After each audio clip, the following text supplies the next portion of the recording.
혹시 30년 납으로 선택하셨나요? 월 보험료가 저렴하다는 말에 별 고민 없이 결정하셨다면 오늘 영상 반드시 끝까지 보셔야 합니다. 납입기간 하나 잘못 선택했다가 수백만 원을 더 내고 있는 분들이 생각보다 훨씬 많거든요. 오늘은 숫자로 직접 비교하고 내 상황에 맞는 선택 기준을 잡아드리겠습니다. 먼저 납입기간이 무엇인지 간단히 정리하고 가겠습니다. 납입기간이란 보험료를 내는 기간입니다. 보장을 받는 기간인 만기와는 완전히 다른 개념인데요.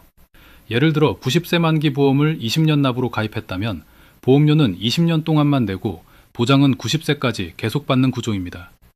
30년 납이라면 같은 보장을 30년에 걸쳐 나눠서 내는 구조고요. 이걸 자동차 할부에 비유하면 이해가 훨씬 쉽습니다. 3천만 원짜리 차를 산다고 해볼게요.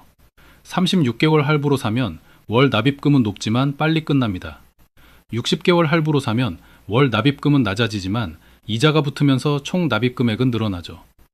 그런데 자동차 시장을 보면 흥미로운 점이 있습니다. 총 구매 금액이 늘어나는 걸 알면서도 10년 장기 할부를 선택하는 소비자들이 있거든요.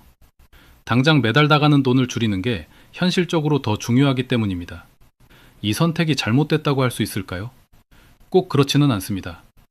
보험도 마찬가지입니다. 납입기간이 짧을수록 월 보험료는 올라가고 길수록 내려갑니다. 그런데 여기서 많은 분들이 놓치는 게 있는데요. 월 보험료가 낮다고 해서 총 납입 금액이 적은 건 아니라는 점입니다. 직접 숫자로 비교해 보겠습니다. 40세 남성이 암, 뇌, 심장 3대 진단비 보험을 90세 만기로 가입한다고 가정해 볼게요. 20년 납으로 가입할 경우 월 보험료가 약 13만 원이라고 하면 20년 동안 내는 총 납입 금액은 3,120만 원입니다. 30년 납으로 가입한다면 월 보험료는 약 10만 원으로 낮아지고요.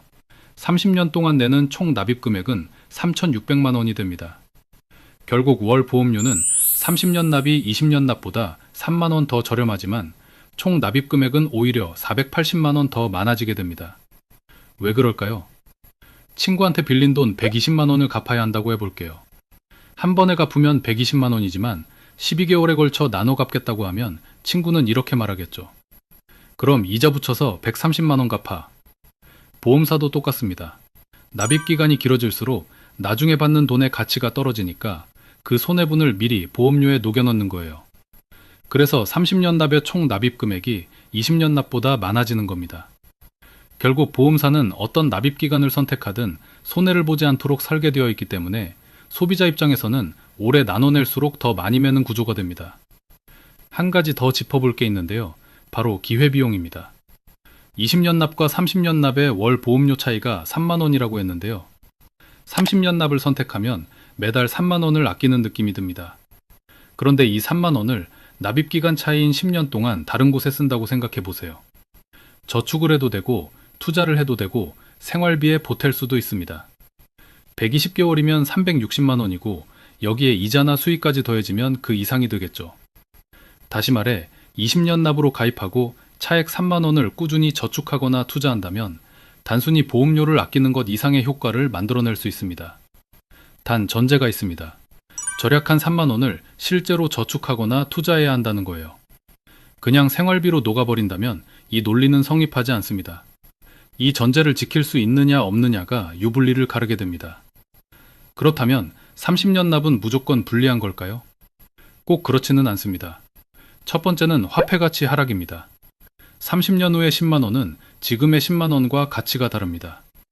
인플레이션이 계속된다면 먼 미래에 내는 보험료의 실질 가치는 점점 낮아질 수밖에 없거든요. 이런 관점에서 보면 오래 나눠내는 30년 납이 실질 부담면에서 유리할 수 있습니다. 물론 보험료의 가치가 낮아지는 만큼 보장금액의 가치도 함께 낮아지는 건 사실입니다. 다만 내가 내는 돈의 실질 가치가 시간이 갈수록 낮아진다는 점만큼은 분명합니다. 두 번째는 납입 면제입니다.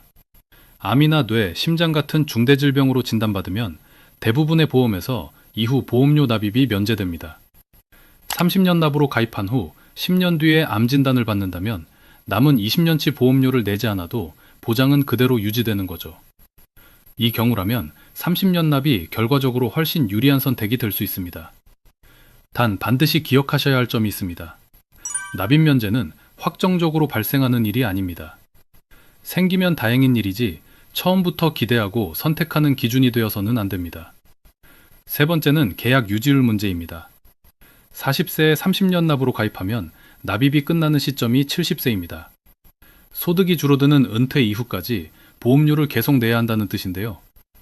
반면 20년 납이라면 60세에 납입이 끝납니다. 소득이 있는 기간 안에 완납할 가능성이 그만큼 높아지죠. 그런데 실제 데이터를 보면 조금 더 냉정하게 바라볼 필요가 있습니다. 금융감독원 자료에 따르면 보험 가입 후 5년이 지난 시점의 계약 유지율은 전체 평균 46.3%에 불과합니다. 즉, 가입자 절반 이상이 5년 안에 보험을 해지하고 있다는 거예요. 30년 납으로 가입했다면 5년 뒤에도 아직 25년이 남아있는 상황입니다. 그 긴 기간 동안 소득 변화, 지출 증가, 건강 악화 등 다양한 변수가 생길 수 있거든요. 납입 기간이 길수록 중도 해지 위험도 함께 높아지고 해지하게 되면 그동안 낸 보험료 대부분이 돌아오지 않습니다. 이 점을 반드시 현실적으로 고려하셔야 합니다. 자, 여기까지 들으셨으면 이런 생각이 드실 수 있습니다. 그래서 결론이 뭐예요? 20년 납이 좋아요? 30년 납이 좋아요? 솔직하게 말씀드리겠습니다. 20년 납이 정답이다. 30년 납이 정답이다. 저는 이렇게 단정지어 말씀드리지 않겠습니다. 납입 기간은 정답의 문제가 아니라 내 상황에 맞는 선택의 문제거든요. 각각의 장단점을 정확히 알고 결정하는 게 중요합니다. 정리해 드릴게요. 20년 납은 총 납입 금액이 적고 소득 활동 기간 안에 납입이 끝날 가능성이 높습니다. 다만 월 보험료 부담이 크기 때문에 가계 현금 흐름에 무리가 없는지 반드시 확인하셔야 합니다. 30년 납은 월 보험료 부담이 낮아 유지가 상대적으로 쉽고 화폐 가치 하락을 감안하면 실질 부담이 줄어드는 측면이 있습니다. 납입 면제가 발생하면 오히려 유리해질 수도 있고요. 다만 총 납입 금액이 많고 은퇴 이후까지 납입이 이어질 수 있으며 중도 해지 위험도 함께 고려해야 합니다. 따져볼 것이 많아 보이지만 출발점은 단순합니다. 납입 기간보다 예산이 먼저입니다. 내가 매달 감당할 수 있는 보험료를 먼저 정하고 그 금액 안에서 보장 구성, 만기, 납입 기간을 조정해서 나만의 상품으로 만드는 것, 이게 가장 중요합니다. 오늘 핵심 딱 세 줄로 정리하겠습니다. 하나, 납입 기간이 길수록 월 보험료는 낮지만 총 납입 금액은 늘어납니다. 할부 기간이 길수록 총 지출이 늘어나는 것과 같은 원리입니다. 둘, 30년 납이 유리한 상황도 분명 있습니다. 하지만 납입 면제는 확정이 아니고 장기 유지 부담과 중도 해지 위험도 반드시 함께 고려하셔야 합니다. 셋, 20년 납과 30년 납의 정답은 없습니다. 내가 매달 감당할 수 있는 보험료 예산을 먼저 정하고 그 안에서 납입 기간을 조정하세요. 보장을 줄이는 방식으로 보험료를 맞추는 건 하지 마시기 바랍니다. 좋은 보험은 비싼 보험이 아닙니다. 끝까지 무리 없이 유지할 수 있는 보험이 좋은 보험입니다. 오늘 이야기는 여기까지입니다. 궁금한 점은 댓글로 남겨주시고요. 저는 다음 영상에서 뵙겠습니다. 지금까지 보험일촌이었습니다. 감사합니다. 본 광고는 손해보험 광고심의 기준을 준수하였으며 유효기간은 심의 일로부터 1년입니다.